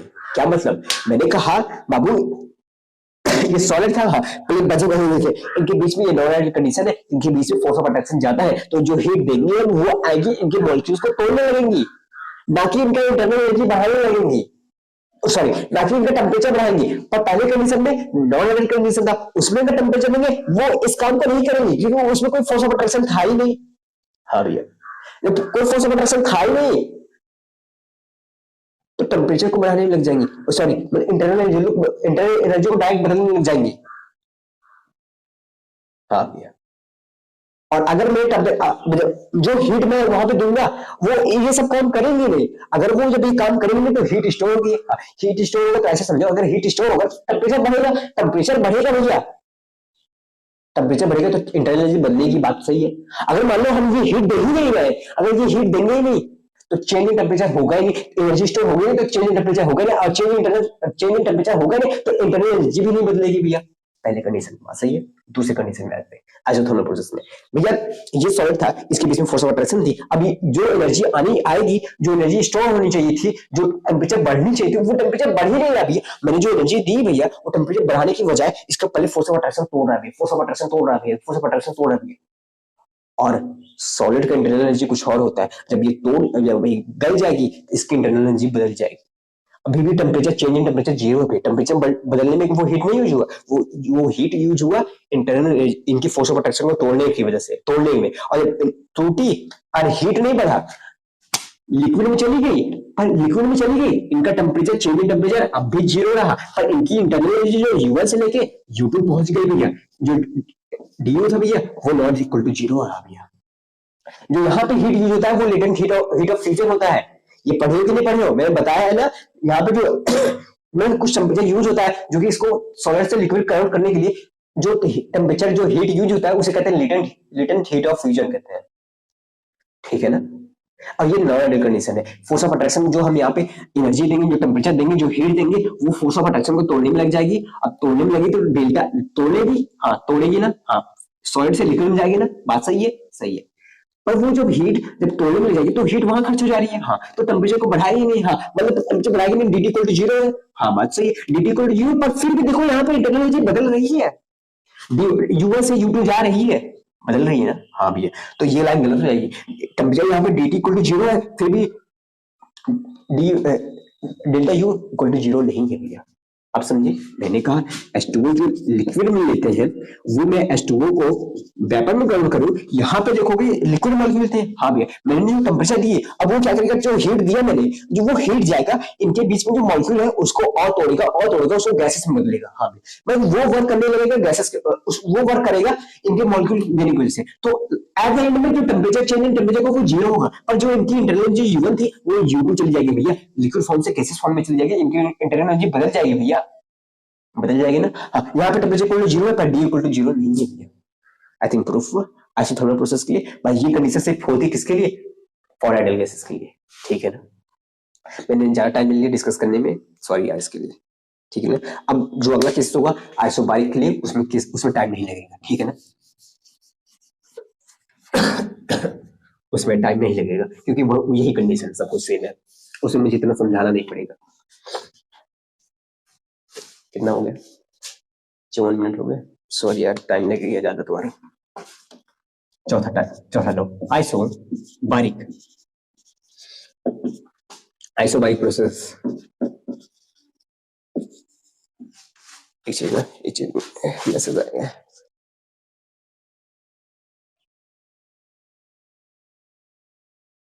हाँ सर ठीक है। आइसोबारिक प्रोसेस, अब आइसोबारिक प्रोसेस भैया हम प्रेशर जीरो होगा, अच्छा प्रेशर जीरो होगा, हाँ तो प्रेशर कांस्टेंट रहेगा भैया, प्रेशर कांस्टेंट रहेगा, हाँ तो वर्क डन होगा ना भैया। मैंने कहा वर्क डन का जो फॉर्मूला होता है वो P external into delta V होता है, हाँ भैया प्रेशर यहाँ पे कांस्टेंट है भैया, कुछ कांस्टेंट प्रेशर होगा, 2 ATM 3 ATM प्रेशर कांस्टेंट है भैया, वेरिएबल प्रेशर नहीं है, हाँ भैया तब भी वर्क डन होगा। मैंने कहा वर्क डन तब भी होगा ना, हाँ बस मैं यही पूछ रहा था। मैं कहा वो जो फर्स्ट लॉ थर्मोडायनामिक्स क्या था, delta U equal to Q plus W था, हाँ भैया इसमें भैया कुछ मैंने कहा कि अगर प्रेशर कांस्टेंट है तो क्या चेंज इन इंटरनल एनर्जी कुछ इफेक्ट पड़ेगा, नहीं भैया जीरो नहीं होगा। मैंने कहा कुछ हीट उठ पे नहीं भैया नहीं, मैंने कहा तब क्या वर्क होगा, हाँ भैया वर्क तब भी होगा, वर्क जीरो नहीं होगा। मतलब ये कहाँ है, मैंने कहा मैंने एक चीज समझ आ रही है, मैंने कहा क्या भैया यहाँ पे कुछ भी जीरो नहीं हो रहा है, मतलब ये क्वेश्चन आइसोबारिक के लिए ऐसे आएगी। मैंने कहा यार बात तो सही है तुम्हारी, बात तो तुम्हारी सही है, अब क्या कर सकते हैं, मैंने कहा आप क्या कर सकते हैं भैया आप बताओ। मैंने कहा ठीक है, मैंने कहा वर्क डन का फॉर्मूला क्या होता है भैया, वर्क डन का फॉर्मूला होता है P एक्सटर्नल इनटू V। मैंने कहा बात सही है, P एक्सटर्नल इनटू V। मैंने कहा ये इसको हम लिख लेते हैं U2 माइनस U1 लिख लें, हाँ भैया। मैंने कहा Q को ऐसे रहने दो, हाँ ये Q क्या है, एट अ कांस्टेंट प्रेशर पे है भैया, ठीक है एट कांस्टेंट प्रेशर पे। मैंने कहा ठीक है ये Q क्या है, एट कांस्टेंट प्रेशर। मैंने कहा ठीक है, इस वर्क डन में क्या लिख ले, P एक्सटर्नल, इस वर्क को माइनस पी होता है ना, minus p external to v, हाँ मैंने कहा ठीक है। मैंने कहा पी एक्सटर्नल है, पी एक्सटर्नल को पी से डिनोट करते हैं, हाँ ये वी को मैं लिख लूं V2 माइनस V1 ऐसे करके लिख लूं, हाँ भैया ठीक है भैया, ठीक है मैं ऐसे लिख लूं, हाँ मैंने क्यू को ऐसे रख दिया, जो वर्क डन किया मैंने उसको फॉर्म लगा दिया, प्लस माइनस क्यों हो गया क्योंकि माइनस रहता है इसके बीच में, पी लिख दिया और चेंज इन वॉल्यूम को V2 माइनस V1 लिख दिया, ठीक है। मैंने काम किया, मैंने कहा इंटरनल एनर्जी U2 है, इंटरनल एनर्जी U1 है, ठीक है ना, हाँ मैंने कहा U2 ऐसे अभी रहने दो हर्षित, नहीं तो समझ नहीं आएगा इन लोग को। मैंने कहा इसको पूरा मल्टीप्लाई करो, P V2 minus P V1, ठीक है ना, P V1 ओके। मैंने कहा U2 P इसको P V2 को इधर लाओ प्लस P V2, हाँ मैंने कहा इसको ऐसे करो, हाँ माइनस अब U1 प्लस इसको इधर लाओ प्लस P V1, हाँ भैया ठीक है ना, हाँ भैया इक्वल टू क्या बचा इधर QP बचा भैया। मैंने कहा तुम्हें कुछ इसको देख के समझ में आ रहा है, ये क्या है, ये heat transfer at constant pressure है भैया। मैंने कहा इसको देख के कुछ समझ में आ रहा है, नहीं भैया। मैंने कहा तुम्हें एंथैल्पी बताया था, हाँ भैया एंथैल्पी आपने बताया था भैया। मैंने कहा एंथैल्पी का फॉर्मूला क्या था भैया, H equal to U plus PV था ना, हाँ भैया। मैंने कहा इसको मैं अगर इंटरनल एनर्जी प्लस PV था, हाँ भैया ये एंथैल्पी था, मैंने अच्छे से डिटेल में बताया था। मैंने कहा हाँ ठीक है, मैंने कहा U2 इसको U2 बोल देते, इसको P1 V2 बोल देते, हाँ भैया ठीक है। मैंने कहा इसको मैं बोल देता हूँ H2, ठीक है ना, इसको एंथैल्पी 2 बोल देता हूँ, इसे बोलता हूँ H1, ठीक है ना, और दोनों के बीच में माइनस है, हाँ भैया H2 minus H1, H2 minus H1 किसके बराबर है, QP के बराबर है। मैंने कहा H2 माइनस H1 को अगर मैं ऐसे लिख दूं डेल्टा H, तो वो किसके बराबर है, QP के बराबर है। मैंने कहा ये फॉर्मूला लिखो, फॉर्मूला नहीं ये इक्वेशन लिखो। अब मैं इसको समझाता हूं, मैंने मैथमेटिकली ला दिया, अब मैं समझा रहा हूं। मैंने कहा हीट ट्रांसफर, लिखो heat transfer, change in heat transfer is equal to change in enthalpy. heat transfer at constant pressure is equal to heat transfer at constant pressure is equal to change in enthalpy। क्या मतलब? मैंने कहा एक system है, उसका pressure constant किया गया है, ठीक है। अब उसको सिस्टम का प्रेशर कांस्टेंट किया गया है, जो तुम उसका हीट दोगे ना, जो तुम उसको हीट दोगे, वो हीट जाके इसकी इंथैल्पी को बदलेगा, उसकी इंथैल्पी को नहीं बदलेगा। समझे? नहीं समझे? समझे भी? मैंने कहा जो भी हीट दोगे तुम, जो भी हीट दोगे एट कांस्टेंट प्रेशर पे, भैया वो क्या करेगा, उसकी इंथैल्पी को बदलेगा भैया। इतना समझ में? ओके भैया, मैंने कहा इतना समझ आया तो तुम्हें मैंने एक चीज और बताया था। क्या? अभी तो मैंने जब वो हीट मोलर हीट कैपेसिटी, हाँ मोलर हीट कैपेसिटी को मैंने दो पार्ट में लाया था। हाँ, एक कांस्टेंट वॉल्यूम के लिए जो मैंने समझा है, एक कांस्टेंट प्रेशर के लिए। अब कांस्टेंट प्रेशर वाला लिखता हूँ, ठीक है ना, कांस्टेंट प्रेशर का लिखता हूँ। ये था कांस्टेंट प्रेशर का, हाँ ये कांस्टेंट प्रेशर का था। इतना समझ में आया? हाँ भैया मैं अच्छे से डिटेल में लाए थे यार, बार बार वही लंबा टाइम जाएगा ना। हाँ ये ठीक। मेरा यहाँ पे जो चेंज इन जो ट्रांसफर ऑफ एनर्जी है, ट्रांसफर ऑफ हीट जो है, सॉरी जो ट्रांसफर ऑफ हीट है एट कांस्टेंट प्रेशर, उसका फॉर्मूला ये। हाँ भैया ट्रांसफर ऑफ हीट अगर हमें निकालना है तो ये फॉर्मूला से हमें निकल जाएगा किसी आयरन गैसेस का, ठीक है, 1 मोल के लिए, ठीक है। अब हमें इतना फॉर्मूला पता है, 10 मोल 50 मोल जितना भी मोल रहेगा हम निकाल लेंगे ट्रांसफर ऑफ हीट, ठीक है भैया। कितना हीट चाहिए उसे, 1 मोल, उसका 1 डिग्री टेम्परेचर बढ़ा देंगे, ठीक है, एट कांस्टेंट प्रेशर, ठीक है भैया। मैंने कहा यहाँ पे भी transfer of heat at constant pressure किसके बराबर है, चेंज इन एंथैल्पी के बराबर, चेंज इन एंथैल्पी के बराबर। मैंने कहा इसे मैं डी एच लिख दूं, चेंज इन एंथैल्पी ये भी है, हाँ डी एच इसके बराबर है, इसको मैंने रिप्लेस कर दिया। मैंने कहा एनसीपी डी के बराबर है। हाँ भैया मतलब भैया अगर हमें चेंज इन एंथैल्पी निकालना होगा, डेल्टा एच निकालना होगा, चेंज इन एंथैल्पी हम इस फॉर्मूले से भी निकाल सकते हैं। मैंने कहा हाँ निकाल सकते हो, अगर तुम्हें ये सारी चीजें गिवन है तुम चेंज इन एंथैल्पी इस फॉर्मूले से निकाल सकते हो, यहाँ से भी निकाल सकते हो, ठीक है ना। सिंपल सी बात, वही बात मैंने आइसोकोरिक में बताई, बस थोड़ा सा एक्सप्लेन करते करते करते भावनाओं में बह गए, ठीक है। वही मेरा फिर से वही अगला क्वेश्चन है, 2 लाइन। क्या? For ideal gases, for ideal gases, for ideal gases delta dt, मतलब जो dt है चेंज इन टेम्परेचर 0, तो क्या डेल्टा एच जो कि डी होगा वो हमेशा 0 होगा? हाँ भैया वो हमेशा 0 होगा, सही बात है। अगर डी टी 0 गया तो 0 हो जाएगा, ठीक। फॉर आइडियल गैसेस के लिए मैंने कहा कि कोई भी आइसोबारिक प्रोसेस, कोई मतलब कि कोई भी आइसोथर्मल प्रोसेस ले लो, ठीक है, आइसोथर्मल प्रोसेस जिसमें टेम्परेचर कोई भी आइसोथर्मल फॉर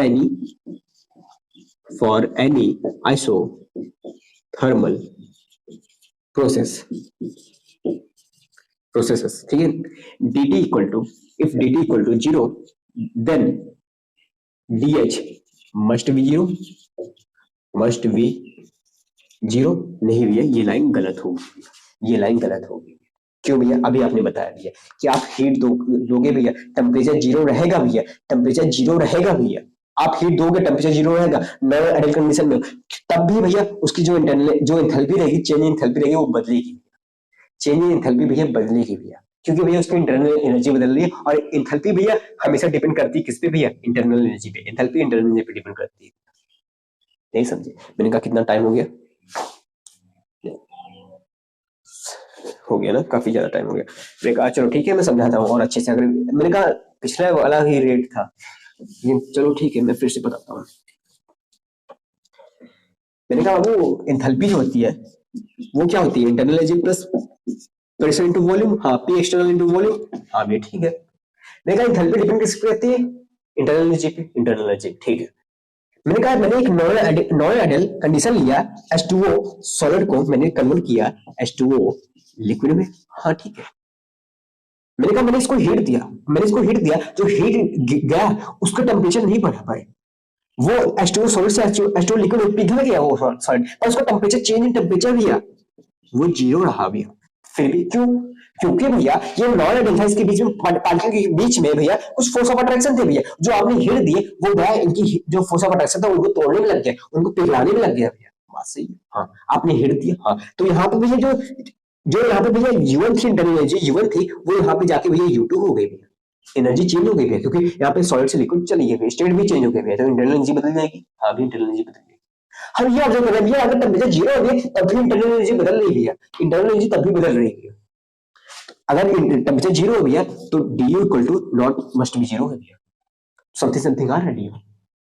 बस सही। मैंने कहा अगर डी यू जो यू है, यू ही धरती पर डिपेंड करता है। हाँ, तो सेम कंडीशन ये भी है कि इनकी सेम कंडीशन ये भी हम बोल सकते हैं कि टेम्परेचर बदल रहा है पर इनकी इंथैल्पी भी नॉट इक्वल टू जीरो होगी, इंथैल्पी भी इनकी बदलेगी। टेम्परेचर जीरो होने के बावजूद भी इंथैल्पी बदलेगी नॉन आइडियल कंडीशन में हुई है, पर आइडियल कंडीशन में ऐसा कुछ नहीं है क्योंकि वहां पे इंटरनल एनर्जी बदलती नहीं है। तो वही तुम इंटरनल एनर्जी से लिंक कर सकते हो, अगर इंटरनल एनर्जी बदल रही है तो एंथैल्पी बदलेगी, इंटरनल एनर्जी नहीं बदल रही तो एंथैल्पी नहीं बदलेगी। बस खत्म। आई थिंक मैं क्लियर हूं। ओके भैया, बस हमारी ये खत्म, हमारा फर्स्ट लॉ थर्मोडायनामिक्स खत्म। जितना थ्योरी थी जितना थ्योरी था एडवांस लेवल था, जितना थ्योरेटिकल क्वेश्चन बन सकते थे वो सारी चीजें डिस्कस कर दी। क्या एडवांस में इतना ही टफ है, मतलब क्या थर्मोडायनामिक्स इतना टफ है? मैंने कहा नहीं, अभी तो टफनेस बढ़ी है, पर चिंता मत करना, जिस तरीके से मैं ये सारी चीज समझा रहा हूँ उसको डिटेल में और भी अच्छी तरीके से और इजी करके पढ़ाऊंगा। ठीक है, अब चलो 5 कुछ पीवाईक्यूज कर लेते हैं, कुछ टाइप वाइज क्वेश्चन कर लेते हैं, उनको कवर करते हैं। ठीक है, और लेक्चर को एंड करते हैं। ठीक है, चलो भाई, मैंने तो सोचा यार पहले लिख लो, पर मैंने कहा कोई लिखने का तरीका, मतलब कोई मजा नहीं लिखने में, वैसे मैं कराता जा रहा हूँ। ठीक है, जल्दी मैं जल्दी में सारी चीजें मैं टाइप वाइज कवर कर रहा हूँ। ठीक है, कितने टाइप क्वेश्चन जेईई मेंस बनते हैं वो सारी चीजें। एडवांस में मैंने कहा एडवांस में जो स्टैंडर्ड वाइज क्वेश्चन बनाया हमने, बस उन्हीं को ध्यान रखना, वो एक्सपेक्टेड क्वेश्चन है, वो आ सकते हैं क्योंकि वैसे क्वेश्चन आए भी हैं। ठीक है ना, ओके। मैंने कहा जेईई मेंस में जो छोटे मोटे टाइप क्वेश्चन आते हैं वो सारी चीजें मैं डिस्कस कर रहा हूँ। ठीक है, देखो ये में 2019 में क्वेश्चन पूछा गया कि ये इक्वेशन दी गई आइसोथर्मल प्रोसेस के लिए, ये इक्वेशन दी गई एडियाबैटिक के लिए, ये इक्वेशन दी गई आइसोकोरिक के लिए, ये इक्वेशन दी गई आइसोबारिक के लिए। ठीक है ना, हाँ, बोला गया कौन सी इक्वेशन गलत है, बोला गया कौन सी इक्वेशन गलत है भैया। डेल्टा यू इक्वल टू हम ऐसे लिखेंगे, क्वेश्चन सॉल्व करते हैं। अब ये विद इन अ सेकंड होना चाहिए, दिमाग में आना चाहिए। Delta you equal to Q plus डब्ल्यू। ठीक है भैया, आइसोथर्मल, भैया टेम्परेचर चेंज, भैया टेम्परेचर चेंज, ये जीरो होगा भैया। हाँ, ये जीरो होगा भैया, मतलब क्या, क्यू उधर आएगा भैया, क्यू इक्वल टू माइनस डब्ल्यू, ये इक्वेशन सही है भैया। भैया एडियाबैटिक भैया मतलब हीट जीरो भैया, हीट जीरो भैया, ये डेल्टा यू इक्वल टू डब्ल्यू होना चाहिए भैया, डेल्टा यू इक्वल टू डब्ल्यू होना चाहिए, पर यहाँ पे माइनस है। डेल्टा यू इक्वल टू डब्ल्यू पर यहाँ पे माइनस है भैया, ये गलत होगा भैया, यही गलत है भैया। बीच ऑफ द फॉलोइंग गलत हो, इनकरेक्ट पूछा था भैया, यही आंसर होगा। पर आगे देख लेते हैं, delta you equal to q भैया, आइसोकोरिक के लिए भी मतलब वॉल्यूम फिक्स है भैया, वॉल्यूम फिक्स है भैया, वर्डन नहीं होगा भैया, वर्डन नहीं होगा भैया, ये जीरो होगा भैया, तो delta you equal to q भैया, ये भी सही है। आइसोबारिक के लिए भी, आइसोबारिक में प्रेशर कांस्टेंट रहता है जिसकी वजह से किसी भी इफेक्ट नहीं आता, कोई भी जीरो नहीं होता, तो ये वाला भैया ये भी सही है, ये भी सही है, ये भी, ये गलत है भैया।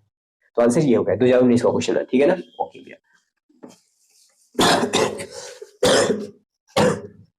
यार तबीयत खराब। ठीक है ना, अगला क्वेश्चन मेरे नोट्स में है, जेईई मेंस 2020 का, जेईई मेंस 2020 का बोला गया है, क्वेश्चन में ये बोला है, अ सिस्टम डज, सिस्टम ने वर्क किया, सिस्टम ने खुद सिस्टम ने वर्क किया 200 जूल ऑफ वर्क, सिस्टम ने वर्क किया कितना, 200 जूल। मैंने कहा ये सिस्टम ने वर्क किया, हाँ 200 जूल किया वर्क, हाँ मतलब माइनस में किया। मैंने कहा ठीक है, at the same time it observe 150 joule of heat. अब वो वर्क करते करते खुद वर्क कर रही है तो थक गई होगी, हाँ, उसने सराउंडिंग से उसी टाइम 150 जूल हीट ले ली भैया। क्या किया उसने, 150 जूल हीट ले ली। अब उसको हीट लेगी तो उसे पॉजिटिव में कहेंगे, हाँ भैया वो खुद कर रही भैया नेगेटिव में। और पूछा क्या गया, the magnitude of change in internal energy, find the magnitude of change in internal energy, यही क्वेश्चन है भैया, जेईई में 2020 का भैया। ठीक है, हम क्या जानते हैं थर्मोडायनामिक्स का formula, d u equal to Q plus डब्ल्यू भैया। हाँ यही पूछा ना, change in internal energy magnitude क्या होगा, हाँ भैया ठीक है। मैंने कहा हीट भैया 150 है भैया, हीट ट्रांसफर 150 प्लस वही साइन वाइज लिखना, ठीक है, माइनस 200 भैया, माइनस 200 जूल वर्क है भैया, कितना आ गया भैया 50, माइनस 50 जूल आया भैया। मैंने कहा माइनस 50 जूल क्या आया हमारा, इंटरनल एनर्जी का चेंज है, पर मैग्नीट्यूड पूछा तो 50 आंसर हो जाएगा। ठीक है ना, आई थिंक मैं क्लियर हूँ। ये जेईई मेंस 2020 का क्वेश्चन था, ये टाइप 2 था। ठीक है, पहले टाइप का क्वेश्चन बता दिया, ये दूसरा टाइप का क्वेश्चन है। ओके ना बाबू, ठीक है। तीसरे टाइप का क्वेश्चन क्या है, तीसरे टाइप का क्वेश्चन ये है, ऐसा ही थोड़ा सा ड्यूरिंग तीसरे टाइप का क्वेश्चन ये है, थोड़ा सा फिजिक्स से रिलेट कर दिया गया है। ड्यूरिंग कंप्रेशन ऑफ स्प्रिंग, एक स्प्रिंग है ना, हाँ इसको उसने दबाया, हम दबा रहे हैं उसको, कंप्रेस कर रहे हैं। अब हम इसको कंप्रेस करेंगे भैया तो हम वर्क करेंगे, अब ये फैलेगी तो ये खुद से फैलेगी, पर हम वर्क करेंगे। ठीक है, हम वर्क करेंगे इसे कंप्रेस करने में, और वर्क डन हुआ 10 किलो जूल का। हमने कंप्रेस करने में इसको वर्क किया भैया 10 किलो जूल का, ठीक है ना, ये दूसरे टाइप का क्वेश्चन, ठीक है भैया, दूसरे तीसरे टाइप का क्वेश्चन है, ठीक है ना। And 2 kg energy is kept. जब मैंने इसके अंदर वर्क किया, ठीक है, जब मैंने इसको वर्क किया तो इसके पास कुछ अंदर इंटरनल एनर्जी बढ़ गई। हाँ, अब इंटरनल एनर्जी बढ़ गई, अब उसने क्या किया, इस इंटरनल एनर्जी को सेव नहीं किया, उसने बाहर निकाल दिया। इसने 2 किलो जूल हीट के फॉर्म में, जो इंटरनल एनर्जी थी हीट के फॉर्म में रिलीज कर दिया, हीट के फॉर्म में इसने 2 किलो जूल निकाल दिया। अब ये जब ये निकालेगी, अगर लेती तो पॉजिटिव में, अगर हीट को निकालती तो निगेटिव में, भैया ठीक है, मैंने कहा ओके। और वर्क हम कर रहे हैं तो पॉजिटिव में, अगर ये करती तो निगेटिव में, पर हम यहाँ पे वर्क कर रहे हैं तो पॉजिटिव में। बोला है क्या, चेंज इन इंटरनल एनर्जी बता दो, चेंज इन इंटरनल एनर्जी यही पूछा है अभी। तो चेंज इन इंटरनल फॉर्मूला क्या होता है, Q प्लस W ना, तो Q क्या है -2 किलो जूल प्लस W क्या है 10 किलो जूल। हाँ भैया, तो आंसर कितना आ गया 8 किलो जूल भैया, खत्म भैया, ठीक है ना। हाँ, अगले टाइप क्वेश्चन टाइप नंबर 4 का, जेई में 2019 का पूछा है। हाँ, जेई में 2019 का क्वेश्चन, ये क्या, ये भी था जेई में 2019 का था, ये कई बार रिपीटेड है, ये भी कई बार रिपीटेड है। साइड टाइप वाइज करा रहा हूं। टाइप नंबर 4 का क्वेश्चन ये है कि which of the following is path function, which of the following is path function, बोले पाथ फंक्शन बता दो, कौन सा फॉलोइंग पाथ फंक्शन है, Q प्लस W W और Q और ये H माइनस TS, ठीक है ना। बोला कौन सा पाथ फंक्शन, भैया वर्क जो होता है अगर पाथ पे डिपेंड करता है, जितना दौड़ोगे जितना एरिया कवर करोगे भैया उसमें ज्यादा वर्क करना पड़ेगा, ये पाथ फंक्शन है भैया। ये जो हीट है भैया, हीट हमारी बॉडी जितना दौड़ोगे जितना ज्यादा कवर करोगे भैया, उतना हमारी बॉडी के अंदर हीट ज्यादा बढ़ जाएगी, ये सब आपने बताया भैया, तो ये भी पाथ फंक्शन है भैया। ये H माइनस TS भी ये गिब्स एनर्जी होती है, मैं बताऊंगा भैया, अच्छे से बताऊंगा भैया, ये पाथ फंक्शन नहीं है भैया। Q प्लस W क्या होता है भैया, Q प्लस W अभी हमने पढ़ा फर्स्ट लॉ थर्मोडायनामिक्स बोलता है कि ये इंटरनल एनर्जी होती है, और इंटरनल एनर्जी भी कोई भी एनर्जी हो वो स्टेट फंक्शन होती है, पाथ फंक्शन नहीं होती भैया। तो ये दो आंसर सही होंगे भैया, ठीक है ना। आई थिंक ना क्लियर हुआ, ओके भैया, मैंने कहा कवर हो गया हमारे 4 टाइप के क्वेश्चन, इसमें से सिर्फ एक फर्स्ट लॉ ऑफ थर्मोडायनामिक्स है। हाँ भैया, मैंने कहा ये जेएमएस लेवल के क्वेश्चन है, ठीक है ना। हाँ, जे एडवांस लेवल के क्वेश्चन थोड़े से टॉपिक और करा लो तो मिक्स करके अच्छे से कराता हूँ, ठीक है ना, ओके भैया। अगला टाइप का क्वेश्चन टाइप नंबर 6 लिख लेना। ये क्वेश्चन आ सकता है, एक्सपेक्टेड है, जे एडवांस जे मेंस के टफ लेवल का क्वेश्चन है, जे मेंस के टफ लेवल का क्वेश्चन है, बोल सकते हो। A gas is against a constant external pressure, ठीक है, a gas is against a external constant pressure, कुछ गैस को कांस्टेंट प्रेशर से दबाया जा रहा है 2 एटीएम से, ठीक है, पी एक्सटर्नल कांस्टेंट है, 2 एटीएम से इस गैस को दबाया जा रहा है, ठीक है, एक सिस्टम पे वर्क किया जा रहा है।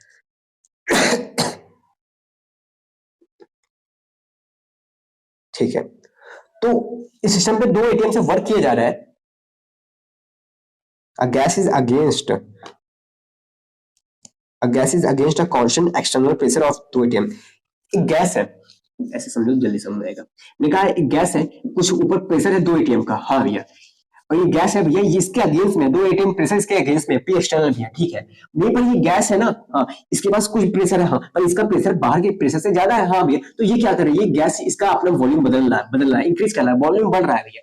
ये बाहर वाला प्रेशर से अंदर वाला प्रेशर ज्यादा है, मतलब अंदर वाला प्रेशर ज्यादा है तो बाहर बढ़ेगा, हाँ भैया, तो इसका वॉल्यूम बढ़ेगा, और वॉल्यूम बढ़ेगा तो मतलब भैया वर्क बाय द गैस हो रहा है भैया, वर्क बाय द गैस हो रहा है भैया, नेगेटिव है भैया, ऐसा दिमाग में आना चाहिए, नेगेटिव में नहीं लेना है, वर्क बाय द गैस होना है भैया, तो वॉल्यूम इंक्रीज करेगा। तो बोला है वॉल्यूम इंक्रीज कर रहा है, देखो उसमें से कितना बोला, वॉल्यूम इंक्रीज कर रहा है बाई 3.4 लीटर, वॉल्यूम इंक्रीज बस इतना बोला, पर हमने दिमाग में इतनी सारी चीजें ला दी, ऐसे आपको भी लाना है, ठीक है, साइमल्टेनियसली। और उसी वक्त द सिस्टम एब्जॉर्ब, उसी वक्त सेम टाइम पे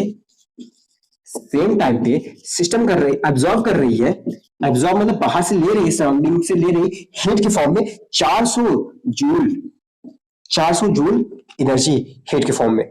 Find the change in internal energy in joule. Find the internal energy. ये फाइंड करना है।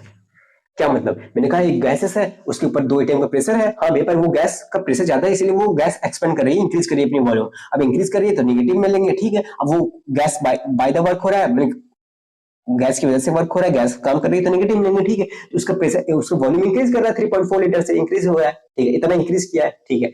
उसी टाइम वो कर बाहर से 400 किलो जूल अब्सॉर्ब कर रही है, क्योंकि वो थक गई है, बाहर से खाना कुछ खाएगी, हाँ इतना ले रही, तो बोले चेंज इन इंटरनल एनर्जी। भाई चेंज इन इंटरनल एनर्जी क्या होती है, Q प्लस W, हाँ भैया Q प्लस W। अब हमें इतना निकालना है, हमें हीट तो पता है भैया 400 जूल है भैया, ठीक है, पर यहाँ पे हमें भैया ये वर्क नहीं पता है। मैंने कहा वर्क होता क्या है, वर्क डन होता क्या है भैया, P external into change in volume. मैंने कहा p external change in volume, P external क्या है, 2 एटीएम भैया, मैंने कहा 2 एटीएम है, ठीक है भैया 2 एटीएम है भैया। वॉल्यूम भैया, वॉल्यूम भैया 3.4 लीटर भैया, 3.4 लीटर भैया। मैंने कहा इतना है, हाँ इसको आंसर निकालो, 4 दूनी 8 पॉइंट 3 दूनी 6 6.8 एटीएम लीटर आएगा भैया। इतना आ गया भैया, मैंने कहा बात सही है, इतना आ गया भैया, ठीक है। मैंने कहा ये वर्क डन हमें पता चल गया, हाँ अब हम वर्क पुट करके चेंज इन एनर्जी निकाल देंगे, ठीक है। पर मैंने कहा ये 6.8 मीटर है, इसको जूल में लिखो भाई ना, इसे जूल में लिखो। ये जूल में कन्वर्ट करने के लिए भी 6.8 लीटर है, आपने बताया था भैया, तो 101.3 लीटर से इसे मल्टीप्लाई कर देंगे, ठीक है। किलो इसे जूल से इस नंबर से मल्टीप्लाई कर देंगे, जो आंसर आएगा भैया वो जूल में आएगा। मैंने कहा हाँ ठीक है, इसको मल्टीप्लाई कर दोगे, जो आंसर आएगा जूल में आएगा, 6.8 इंटू 10.13 जूल, ठीक है। अब जो प्लस करके आएगा भैया वही क्या हो जाएगा हमारा चेंज इंटरनल एनर्जी। मैंने कहा आंसर खत्म हो गया। एक टाइप क्वेश्चन है, एक्सपेक्टेड क्वेश्चन है, आया भी है जेईई मेंस के टफ लेवल क्वेश्चन में, ठीक है। टाइप नंबर 5 6 हो गया जो भी है, ठीक है ना।